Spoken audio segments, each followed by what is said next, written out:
Hello, hello, chères auditrices du sommet Rayonne ta splendeur. Je suis ravie de vous accueillir de nouveau. Aujourd'hui, j'ai le plaisir d'accueillir Florence Lègle, magnifique Florence Lègle, pleine de belles couleurs, d'harmonie, qui va nous parler de son parcours, de ce que tu as vécu et de ce en quoi tu accompagnes aujourd'hui. Bienvenue Florence, ravie de t'accueillir aujourd'hui. Merci à toi, Domi Shanti. Bonjour à toutes. Je suis très heureuse d'être là parmi vous également. Et je suis ravie de vous faire part un petit peu de mon vécu et de l'expérience que j'en ai tirée, et surtout de ce que j'en fais maintenant pour accompagner les gens. Génial, génial. Alors, Florence, est-ce que tu peux nous dire déjà en quelques petits mots qui tu es et après on plongera un petit peu sur le parcours, tout ça, mais déjà en quelques mots, qui es-tu et que fais-tu? En quelques mots, je suis Florence, j'ai 55 ans, 55 ans, j'allais dire 53. Je suis coach sophrologue certifié et je suis également astrologue depuis 26 ans maintenant, aujourd'hui, ouais. Waouh, Je suis hautement sensible ou hypersensible ou extrasensorielle, ça dépend des dénominations des gens. Et je suis autrice, j'ai écrit un livre, un carnet de la gratitude, voilà. magnifique, magnifique. Waouh, chères auditrices, je pense qu'aujourd'hui on va encore se régaler avec l'intervention de Florence. Bon, alors Florence, raconte-nous un petit peu quel est ton parcours, qu'est-ce qui t'a amené à faire ce que tu proposes aujourd'hui, quels ont été tes challenges? Et quelle est la quintessence que tu en as recueillie? Mais déjà ton parcours, raconte-nous. Ton Alors, parcours mon de vie. parcours, je suis bretonne, donc je sens bien à certains endroits de la Bretagne la terre qui bat sous mes pieds, toute la magie, tout le mystère des lieux. Je pense que j'en ai les traces à l'intérieur de moi. Nous avons une druidesse aujourd'hui avec nous, chères auditrices. Alors, j'ai pas choisi cette voie-là, mais bon, je sais que dans la voie druidique, il y a une voie astrologique. Mais bon, j'ai pas été élevée à ce point-là dans le druidisme. J'ai grandi dans les émotions, dans beaucoup d'émotions, dans le silence en face de mes émotions. J'ai grandi dans l'intuition qu'il y avait autre chose que la vie 3D, on va dire. Il y avait un autre chemin, celui de la conscience, celui de la beauté, celui du lien avec l'invisible. Et pour parler aussi d'où je viens, eh ben, dans mon thème astrologique, d'où je viens, la première planète qui s'affiche dans mon thème après mon ascendant, c'est Pallas Athénée, c'est la déesse de l'harmonie. Et j'avoue qu'elle a Waouh. œuvré toute sa vie à m'apprendre ce que c'est que la beauté, l'intelligence, la sagesse. Voilà, c'est une déesse extraordinaire qui a vraiment suivi ou inspiré tout mon parcours. Mm. Waouh, magnifique, magnifique, magnifique. Alors, raconte-nous un petit peu quel a été tout ton parcours, justement. Mon parcours, ben, je, je- j'ai découvert vite fait des outils pour m'accompagner parce que j'étais dans une famille où il y avait quand même beaucoup de liens pas très agréables, il y avait beaucoup de blessures du rejet à l'intérieur de moi, de la complexité dans les liens, une grande solitude intérieure et à travers tous les outils que j'ai pu mettre en place, j'ai pu développer l'estime de moi, etc. J'ai fait un grand parcours, une première vie dans le monde du stress, de la police. Et puis, Ah, dis-nous en plus. bah, j'étais mariée avec un policier, j'en ai divorcé depuis, mais j'étais mariée avec un policier, donc j'ai été vite confrontée au stress et au fait que moi, il fallait que je trouve une solution pour me ménager dans tout ça. Et puis, la vie m'a offert, et en tout cas l'administration m'a offert de me former à la sophrologie d'abord, au coaching ensuite, PNL, pour aider les autres euh, à se retrouver, à faire preuve de sérénité, etc. Et du D'accord. coup, ça m'a permis d'apprendre ce que c'est que la gratitude pour la sérénité, le fait de développer l'harmonie, d'apprendre et surtout d'apprendre à la cultiver. D'accord, d'accord. Quand tu nous dis l'administratif, donc tu travailles dans l'administration, c'est ça? J'ai travaillé longtemps dans l'administration, il me reste encore un petit bout de carrière à faire dans l'administration. Dans 2 ans, c'est fini. Et en parallèle, j'ai ouvert ma société où j'accompagne des gens en coaching, en sophrologie, en quête d'eux-mêmes, à retrouver leur essence, apprivoiser leur hypersensibilité, surtout donner du sens à leur vie. Parce que finalement, l'astrologie me sert à donner du sens à tout le reste une fois qu'il se met en place, où on commence par l'astro et on dit quel sens on peut donner à notre vie, quels sont nos potentiels et justement après comment on les incarne avec des outils pratiques ou pratiques. J'ai horreur de tout ce qui n'est pas pragmatique, moi. Donc, ça, se fait. Et D'accord. c'est pour ça que j'ai écrit ce livre. J'ai aussi fait pas mal de formations en neurosciences, donc j'ai écrit ce livre. Je sais qu'il faut 3 mois pour rebooter son cerveau, mettre en place des nouveaux schémas neuronaux. Donc j'ai écrit un livre qui permet d'écrire matin et soir dedans pour rebooter nos schémas neuronaux justement et pour s'inventer une autre vie pleine de lumière. Magnifique, magnifique, magnifique. Bon, et quels ont été les plus gros challenges pour toi dans ta vie? Ah bah coupure avec certains membres de la famille, c'était nécessaire pour que je puisse me retrouver moi. D'accord. Euh, Dans ton enfance déjà ou à l'âge adulte?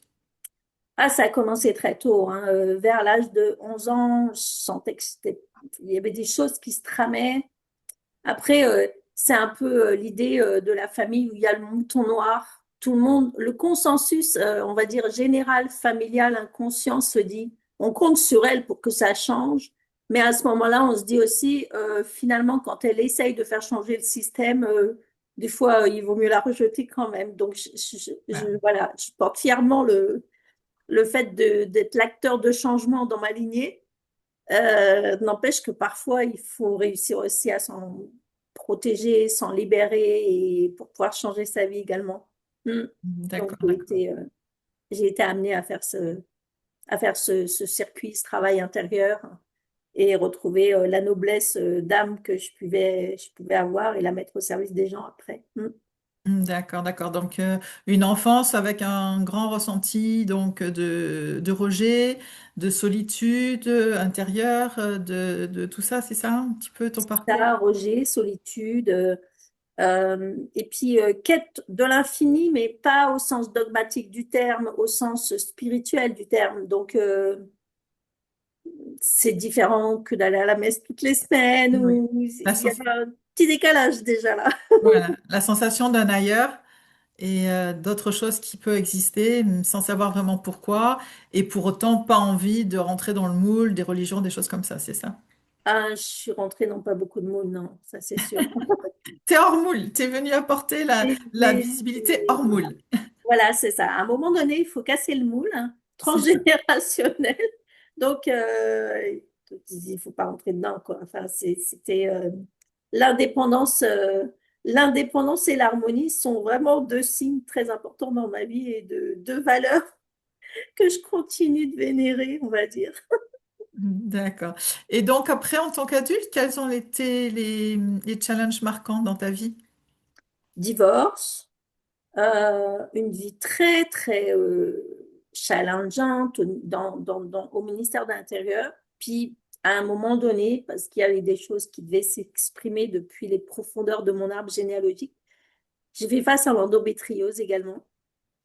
Donc, c'est pareil, hein, quand j'ai été diagnostiquée, c'était il y a assez longtemps. Donc là, à ce moment-là, il fallait se battre un petit peu pour préserver ses ovaires et son utérus. Wow. Il y a eu une grande information après qui est passée, mais et j'ai été pas mal l'artisane dans la fonction publique de messages. J'ai passé beaucoup de messages pour informer.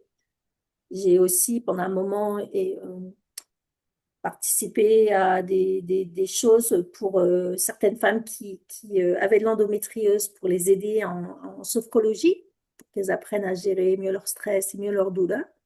Donc là, ouais, ça a été des gros challenges que j'ai vécu dans toute ma vie. Pourtant, je suis là, je monte ma société, j'écris un livre, je continue. J'ai plein Magnifique, d'idées. Je te remercie pour toutes les idées que tu mets en place là, parce que c'est drôle. Ça fait du bien. magnifique, magnifique, magnifique. Bon.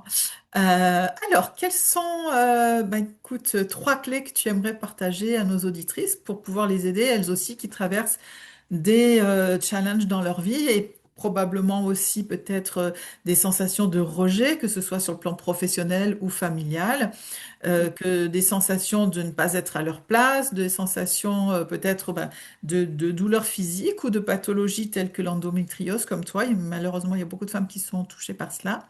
J'en ai Mm. aussi dans ma famille, donc Ouais, ouais, qu'est-ce que tu pourrais leur proposer à toutes ces belles âmes qui sont à J'ai notre... envie de leur dire, au niveau des conseils, c'est ce que j'aurais aimé entendre peut-être dans 20 ans ou dans 30 ans, tu vois. J'aimerais leur dire, t'es assez déjà. Ah, T'es génial. assez, Ah, t'as j'adore. rien à prouver. Exactement, exactement. T'as juste à être pleinement toi. C'est ça. Oser J'ai être envie de leur dire soi. ça en premier, toi. Tout à fait, tout à fait. Mm. En deuxième, je leur dirais, tiens un carnet de gratitude ou d'autogratitude. Parce que quel que soit ce que tu es en train de passer, il y a toujours un petit truc à honorer dans chaque journée. Exactement, Mm. exactement. Penser à s'honorer et parce que le cerveau est câblé en fait pour aller chercher tout ce qui ne va pas, etc.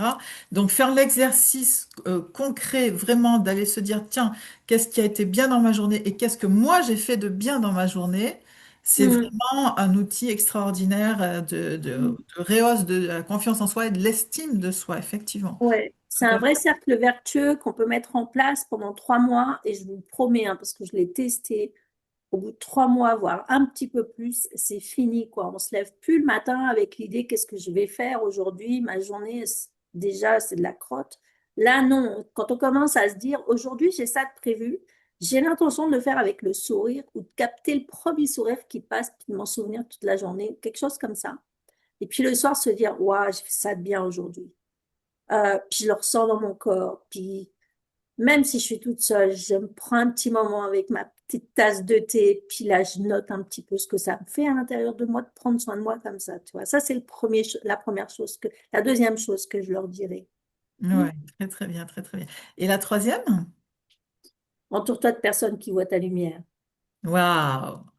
Alors ça, c'est puissant, effectivement. Ça, c'est Mm. puissant et c'est moi, c'est vraiment l'objet de ce sommet Rayonne ta splendeur. C'est vraiment vraiment de vous inviter à vous connecter à des personnes rayonnantes, lumineuses, positives, qui vont vous amener vers ce rayonnement, effectivement. Effectivement. Et s'il y a personne autour de toi qui voit ta lumière, fais-le pour toi. Vois ta lumière. Exactement, c'est encore plus puissant, certes. C'est sûr, c'est sûr. Bon, et alors, Florence, comment voir sa lumière? Raconte-nous. Comment as-tu fait pour voir ta lumière? Alors, en ce qui me concerne, je pratique déjà les trois choses, donc ça devient un cercle vertueux. Ensuite, la lumière, je vais la chercher dans le thème des gens, je vais la chercher dans les potentiels qu'ils me disent, dans les objectifs à atteindre qu'ils me disent. Donc, je leur propose ça à eux. Et puis, systématiquement, en ce qui me concerne, tous les jours, je prends le temps de me centrer, de m'aligner, de le cultiver, de cultiver, comme cette harmonie en fait. C'est ça l'harmonie en fait. C'est au début tu l'apprends, puis après ça se décrète pas, ça se cultive. Et c'est cette quête-là qui te fait de toi après quelqu'un de beau, de stratégique, hein, mais au beau sens du terme, tu vois, développer ta puissance, ton intuition, et puis être depuis ce centre-là, euh, apprendre à rayonner comme tu es.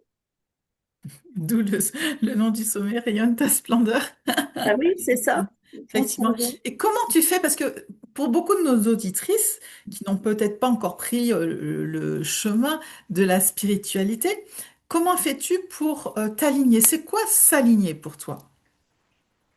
Alors ça, je l'ai beaucoup appris grâce à la sophrologie qui me permettait, comme des poupées russes, à gagner en alignement, comme si je développais une espèce de structure intérieure.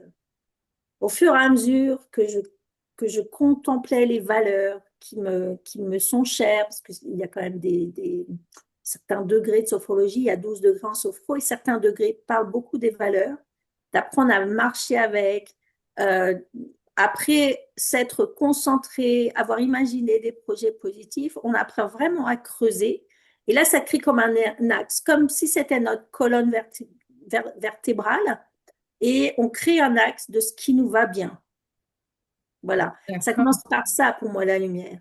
La deuxième chose qu'il faut, à mon sens, aller chercher, c'est les croyances non bénéfiques qui fait qu'on y retourne sans arrêt et qu'on n'arrive jamais à sortir de nos angles morts à notre sujet, au sujet de la vie, des autres, de ce qu'elle a nous apporté. Voilà. Exactement. Et quel conseil donnerais-tu pour justement arriver à voir les angles morts? Ah, là, à mon sens, on n'y arrive pas tout seul. Il faut vraiment se remettre en cause avec quelqu'un qui nous sert de miroir et qui pointe nos croyances limitantes ou qui nous... Moi, mon domaine, c'est le coaching. Donc, forcément, avec des questions puissantes, on va faire en sorte que le cerveau, il se dit, non, mais attends, la question, je comprends rien là. C'est justement quand je comprends rien, ça crée une brèche. Et à cet endroit-là, on commence à réfléchir autrement. Mais pour moi, tout seul, à moins d'avoir un enseignant de suivre un enseignement spirituel avec un enseignant qui te pointe ça, sinon il faut faire appel, à mon avis, à un professionnel qui te pointe justement avec bienveillance, qui te fait prendre conscience des schémas dans lesquels tu t'enfermes tout le temps. Exactement, exactement, pour arriver à casser les répétitions qui ne permettent pas justement de voir les autres possibles en fait Mm. de notre vie et pouvoir les connecter justement avec cette part lumineuse en nous. Mais effectivement, pour arriver à voir notre part lumineuse, et à un moment donné, on n'aura pas d'autre choix que d'aller voir aussi nos ombres et de voir un petit peu qu'est-ce qui s'y passe pour pouvoir les transmuter en lumière elles aussi. Et ceci avec beaucoup d'amour, surtout ne pas lutter contre parce qu'on les renforce, attention, ni les mettre sous le tapis parce qu'elles vont se remontrer au moment où on s'y attend le moins et ça va pas être confortable du tout. Donc, effectivement, c'est un long chemin, mais voilà, nullement l'idée de décourager qui que ce soit. C'est un chemin merveilleux parce que, comme je le disais aussi dans l'interview avec Carole Brisson, notre parcours de vie est un chemin en spirale. Donc, quand on nettoie à un degré de spirale, quand on monte, certes, on a le même sujet qui se repointe, mais beaucoup plus légèrement, ça va durer moins longtemps, ça va faire moins souffrir. Et au fur et à mesure, on monte, on monte, on monte. Et effectivement, bah, on se crée cette colonne vertébrale, effectivement, dont tu parles, qui est aussi cette même approche, en fait, quelque part. Et- Ouais, et j'aime bien après aller approfondir, trouver du sens à tout ça. Et donc, si on veut remettre ça dans le contexte astrologique, qui est toujours là au fond, au Oui, moins, parle-nous de l'astrologie, parle-nous de l'astrologie. Tu es la seule là dans le sommet à en parler. Vas-y, vas-y. c'est vraiment le soleil, c'est ton essence, la lune, c'est comment tu as besoin d'être aimé, ta mission de vie, on la retrouve dans la maison 10 ou on la retrouve dans ton axe de vie avec ton nœud nord. Après, tes schémas comportementaux, on va les retrouver avec Mercure, ta façon de penser ou ton intelligence. Mars, ta façon d'agir. Vénus, ta façon d'aimer, où justement là, tu retrouves aussi pas mal de croyances limitantes. Puis après, on passe dans le cercle social. Et là, on va se retrouver avec Jupiter. Jupiter, ta façon de rayonner. Comment dire, Saturne, ta façon de prendre tes responsabilités. Alors, je dis ça comme ça parce que je fais des carnets aussi pour les parents qui viennent chercher des infos sur leur bébé. Donc, comment je prends mes responsabilités quand je leur prends de Saturne, ils ont 6 mois les gamins. C'est rigolo. Et puis après, on part au-delà de l'horizon, au-delà de la blessure existentielle qui nous arrive, qu'on voit dans Chiron, et la porte visible et invisible de notre thème. Tout d'un coup, on passe dans le monde d'au-dessus. Et là, on va dans Uranus, le génie, l'éclair de génie. Comment on devient génial dans notre vie. Là, c'est à peu près vers 42 ans qu'on est chatouillé là-dessus. Et puis après, on va voir Neptune. C'est la conscience Dieu infini en tout qui descend sur la terre. C'est vraiment quand on passe dans des espèces de, je sais pas, quand on est en méditation et d'un coup on sent comme si on avait l'amour de l'infini de l'univers qui nous arrive dessus, c'est vraiment lié ça surtout à Neptune. Et après on a Pluton. Pluton, c'est notre diamant caché, tu vois. Et donc là, Wow. on va chercher au-delà des ombres, quelle est la flamme éternelle qui est au fond de nous, quel est notre diamant, au fond de toutes les caillasses là, lesquelles sont des diamants, des rubis, etc. Et donc là, ça donne du sens parce que ça devient un paysage, un potentiel à réaliser. Et du coup, ça donne du sens à pourquoi aussi on devient axier et pourquoi tous les jours, on a des fois des choses qui reviennent sur le tapis qui sont pas super faciles à gérer. Voilà. Waouh, magnifique. Ah, j'adore. Enfin, j'ai réussi à te faire parler de l'astrologie. Alors, comment en fait tu fais un thème astral? Comment ça se passe? Je commence assez souvent par ça. Alors, je peux te montrer à quoi ça ressemble, si tu permets. Oui, bien sûr, bien sûr. Alors, du coup, je travaille avec quelqu'un qui me le fait en petit carnet comme ça. Ah Elle, oui, elle me fabrique les carnets. Alors, ça, c'est pour les adultes. magnifique. Ça, c'est pour les petites filles, par exemple. Ah, trop mignon. son cadeau de naissance. Et ça, c'est pour les petits garçons. Ah, super. Super. Voilà. Et du coup, à l'intérieur, bah, j'écris justement quelle est la pièce de théâtre qui se joue à ta naissance. Waouh. Je détaille sur chaque page. Alors là, il n'y a rien parce il est Et prêt bien. à être rempli. Dans chaque page, j'insère des petites choses et je te décrypte ton thème natal dans chaque page. Et Waouh. après, on se voit en D'accord. visio comme ça. Et là, je mets une clé USB.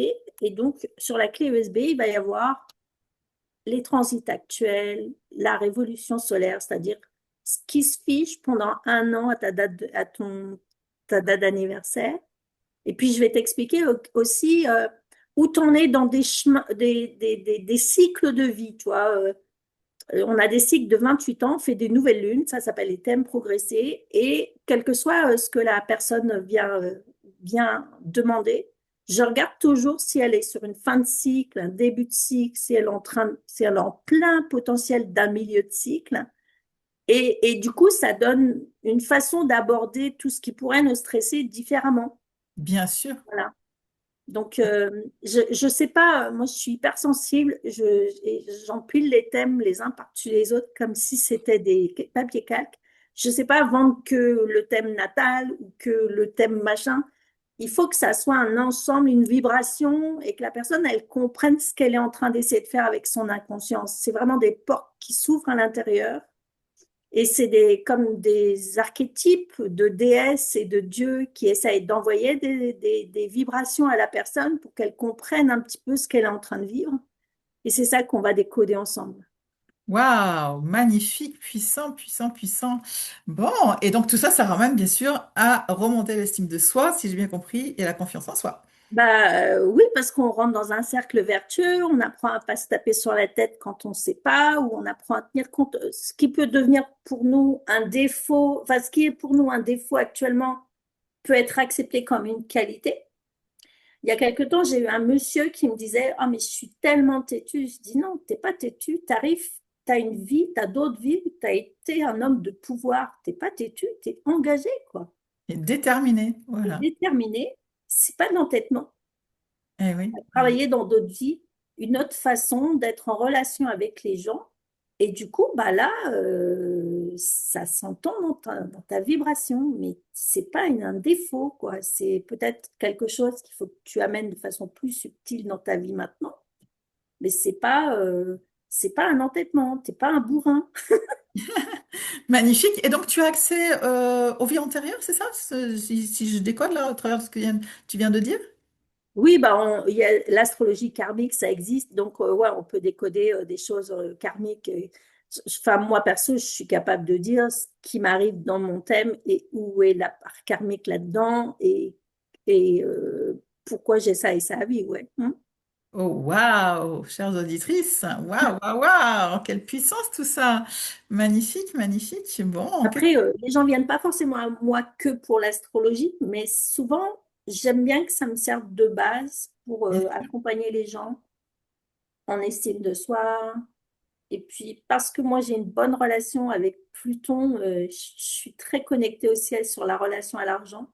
Et j'aime bien waouh. coacher tout ce qui est abondance, richesse, euh, comment dire, revenus passifs, les choses comme ça. Toutes ces créativités-là, j'aime beaucoup coacher ce genre de domaine aussi. Mm. D'accord. Qu'est-ce que tu pourrais nous dire sur l'astrologie, l'abondance, les finances, voilà, pour déjà, parce que ça aussi, ça fait partie de l'estime de soi. Une personne qui vit des années où elle ne sait pas attirer à elle l'abondance financière et qu'elle vit des moments jusqu'à potentiellement tragiques, c'est très important. Ça, forcément, l'estime de soi, elle est elle est dans les bas-fonds quand on n'arrive pas à avoir ben voilà, les finances qui nous permettent de vivre décemment, normalement, et qui plus est même, si possible, de se faire un petit peu plaisir de temps en temps, voire beaucoup. Qu'est-ce que tu peux nous dire de tout ça par rapport aux finances, l'astrologie? Alors, l'astrologie, en termes de finances, il faut aller regarder ce qui se passe dans la maison 2. La maison 2, c'est l'argent, c'est aussi les valeurs qu'on a au sujet de nous-mêmes. Il faut aller voir les aspects à Vénus, qui est la petite bénéfique du zodiaque, à Pluton, à Jupiter. Pluton également est une grande planète de richesse. C'est plus difficile à les ouvrir. Il faut quand même un petit niveau de sagesse. Il faut bien avoir travaillé le reste, on va dire, hein. D'accord. Du coup, on regarde comment ces planètes-là sont aspectées. Et ça nous donne une petite version. Par exemple, moi, je connais des gens qui ont un Jupiter en 8. Jupiter en 8, ça va donner une abondance de signatures possibles avec le banquier ou de l'argent qui vient du conjoint, etc. Quelqu'un qui a un Jupiter en 6, c'est quelqu'un qui, dans sa vie courante, ne manque pas d'argent, souvent. D'accord. Sauf si vraiment c'est mal aspecté, mais faut vraiment regarder le thème. Mais en général, Jupiter en 6, il est généreux, tu vois. Il est abondant, il donne, hein. Après, voir les aspects avec d'autres planètes. Saturne, c'est plus dur. Ça va donner une forme de richesse, mais elle va être très liée à la sagesse. Et parfois, la notion de temps dans Saturne n'existe pas. Donc, tant qu'on mord sur une croyance limitante ou qu'on n'arrive pas à délier un schéma, les schémas sont beaucoup dans l'énergie psychique de Saturne, les schémas ancestraux notamment. Saturne est généreux, mais il va te donner ça une fois que tu as bien compris la leçon, tu vois. Tu vas avoir ton Waouh. diplôme quand tu as compris la leçon de sagesse. Mm. Waouh. Waouh. Et d'une manière générale, Jupiter, la maison 2, la maison 8, la maison 10, pourquoi pas, ça donne une forme de popularité si tu as Jupiter en 10 et il y a forte chance que l'argent suive quand même, tu vois. D'accord, d'accord. Quelles seraient les maisons qui seraient un petit peu plus challengeantes par rapport à l'aspect abondance et finances? Il faut regarder vraiment son thème dans son entier. Chaque maison est vraiment spécifique elle porte une nature particulière. Et il y a beaucoup de gens qui redoutent la 12. Moi, je l'aime beaucoup parce que c'est celle du temple intérieur. D'accord. Et du coup, la connexion à l'amour, mais c'est aussi la maison des choses qui n'ont pas été réglées dans d'autres vies. Ça peut aussi être la maison des épreuves dans cette vie. Enfin, tu vois, ça peut être la maison des gens qui travaillent dans des milieux fermés, etc. Tu vois. Donc, chaque maison, elle a plein de niveaux de conscience. Chaque planète a plein de niveaux de conscience. Tu vois, je te parle de Jupiter en disant qu'il est généreux. Bah, il fait aussi la loupe sur les mauvaises herbes, hein. Donc, il y a plein de niveaux de conscience. Pour ça, un thème, c'est comme une discussion. Et j'aime bien dire, bon, écoute, tu peux lire cet aspect-là sur ce niveau-là, mais tu peux aussi le lire comme ça, lire comme ça, lire comme ça, lire comme ça. Du coup, la personne, elle part en ayant tout entendu, elle a tout sur sa clé et elle va retenir dans les médias la chose qui lui convient le mieux à sa croyance. Eh oui, eh oui. Voilà. Mais Waouh. bon, j'ai 25 ans de pratique, donc en fait, je le décline sur plusieurs niveaux et là, je regarde, j'accueille ce que la personne est capable de recevoir, toi. Waouh. Magnifique, magnifique.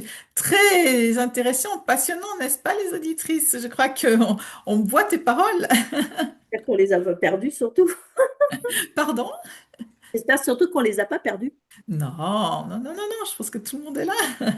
Non, c'est passionnant, très intéressant. Bon, bah, écoute, ravi que tu nous aies parlé de tout ça. Qu'est-ce que tu pourrais nous dire de plus par rapport alors donc ça, on est sur l'aspect astrologie. Quels sont les autres versants sur lesquels tu accompagnes, sur lesquels tu aimerais développer peut-être quelque chose pour nos auditrices? J'accompagne aussi sur l'estime de soi, mais vraiment un protocole de 6 mois lié au livre et lié au schéma thérapeutique de l'enfance. On va chercher quel schéma. Chaque schéma, il y en a 16. Ça change des 5 blessures de Lise Bourbeau. Il y a 16 schémas et chaque schéma est lié à des croyances limitantes qu'on se raconte depuis qu'on a un cerveau tout petit. D'accord, est-ce que tu peux nous en L'idée, dire c'est plus? après de se dire, dans l'instant présent, là, je suis consciente que c'est mon cerveau que quand j'ai 5 ans qui me parle. D'accord. Et là, ça fait grandir aussi en estime de soi, puisqu'on peu à peu, on se rend compte qu'on n'est plus en train de jouer le schéma de la petite, genre, je me sens seule, je suis une bonne dépendante affective. Je me sens seule, j'ai un schéma qui est lourd, qui joue à l'intérieur, par exemple la carence affective. Euh, et du coup, là, comment je fais dans l'instant présent pour me dire, mais le cerveau me joue des tours. Je suis toute seule, je suis bien, j'ai une bonne couverture qui me fait du bien, j'ai des chaussettes aux pieds, j'ai à manger dans l'instant présent. Où est-ce que je me sens seule, quoi? Tu vois. Et là, c'est de se dire, d'aller déjouer peu à peu toujours les schémas qui nous font qu'on se plonge dedans inconsciemment, tout simplement. Donc, j'ai un programme d'accompagnement là-dessus.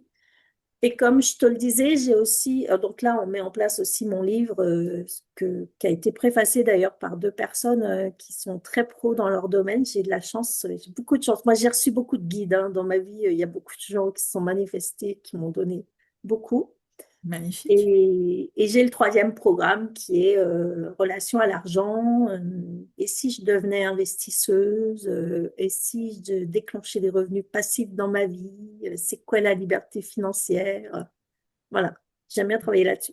Magnifique, magnifique. Passionnant. Effectivement, c'est un paramètre de notre vie qui est incontournable, surtout à l'heure actuelle. Bon, tant qu'il y a l'argent dans notre système de fonctionnement national et international, c'est un sujet qui est important dans notre vie et qu'il est important d'aborder.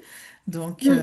bah, écoute, waouh. Donc, des accompagnements très riches, hein, mesdames. Je pense que voilà, toutes auront bien vu tout cela chez toi. Donc, alors, les trois clés, tu nous les as données. Peut-être tu peux nous redire tes trois clés pour pouvoir La avoir première, estime de soi. tu es déjà assez, tu n'as rien à Génial, prouver, génial, seulement être pleinement toi. super. La deuxième, renseigne chaque jour un carnet de gratitude ou d'auto-gratitude parce que quoi qu'il se passe, il y a toujours un petit truc à honorer. Génial, super. Et la troisième? Entoure-toi de personnes qui voient ta lumière ou sinon, vois-toi ta propre lumière. Encore Apprends mieux. à gérer cette sérénité, cette harmonie. Grandis en lumière ou vois ta lumière. Magnifique, magnifique, magnifique. Alors, Florence, quel est le cadeau bonus que tu offres à nos auditrices qui ont investi dans le pass VIP du sommet Rayonne ta splendeur pour avoir encore plus d'outils et pouvoir voir tous les replays donc de manière illimitée comme elles le souhaitent pendant plusieurs jours, contrairement donc à celles qui ne l'auront pas fait, qui peuvent voir les replays uniquement sur 24 heures. Donc avec le pass VIP, je vous rappelle, vous pouvez voir donc les replays, tous les replays, même ceux d'il y a 2, 3 jours ou 4 jours. Vous pouvez les voir pendant très longtemps. Je n'ai pas encore déterminé le nombre de jours, mais enfin au moins 15 jours, 3 semaines. Et vous avez bien sûr tous les cadeaux bonus de chacune de nos intervenantes qui vous ont concocté des petits bijoux de cadeaux. Quel est le tien, Florence? Alors moi, j'offre à toutes ces dames, ou il y aura peut-être des messieurs aussi, Non, a hein, priori des dames. ok. Je leur offre euh, une petite lecture astrologique de ce dont elles ont besoin pour être aimées. Oh, waouh! En quoi ça consiste alors? Ça va, personnellement, il va falloir qu'elles me donnent leur date de naissance, leur heure de naissance et leur lieu de naissance précis. Je précise bien l'heure de naissance précise également. Et D'accord. là, je vais leur sortir, ou je vais leur dire en visio, euh, quels sont les aspects de la Lune dans leur thème, comment la Lune est inspectée. Et justement, la Lune, c'est la sensibilité, c'est comment j'ai besoin d'être aimée, comment j'ai vu ma mère, etc. C'est la base, à mon sens, de l'amour pour soi, tu vois, comment on a besoin d'être aimé. Et donc là, je vais leur sortir ça, je vais leur parler de ça, de leur thème unique, de leur façon unique à elles, de leur besoin unique d'être aimé. Et je vais leur écrire à côté, je vais leur écrire la petite méditation qui va avec et le petit mantra. Et puis, je vais leur fournir l'illustration qui va avec. C'est un petit cadeau que je fais régulièrement aux gens. Waouh, magnifique, magnifique. Merci Florence pour ce magnifique bonus. Bon, écoutez, chères auditrices, vous savez ce qu'il vous reste à faire. Mettre en application tout ce que Florence vous a transmis avec beaucoup de générosité et de bienveillance et d'enthousiasme. Et puis, bien sûr, vous inscrire au Pass VIP pour pouvoir bénéficier de ce merveilleux bonus que Florence et toutes les autres intervenantes vous offrent et de pouvoir aussi revoir autant de fois que vous le souhaitez ces merveilleuses interventions tout au long donc de ce sommet, mais aussi dans les jours qui suivent pour celles qui ont le pass VIP. Je vous souhaite une très belle journée, en joie de continuer d'avancer sur ce sommet avec les autres intervenantes. Un grand merci Florence, gratitude pour tout ton partage, pour cette participation à ce sommet Rayonne ta splendeur où tu as pleinement ta place, on vient de le voir. Et je vous souhaite à toutes une merveilleuse journée. À très vite. Merci à toi et merci à toutes pour être là parmi nous et pour faire rayonner votre lumière intérieure avec nous. Merci, merci à toutes. Rayonnez votre splendeur. On vous aime.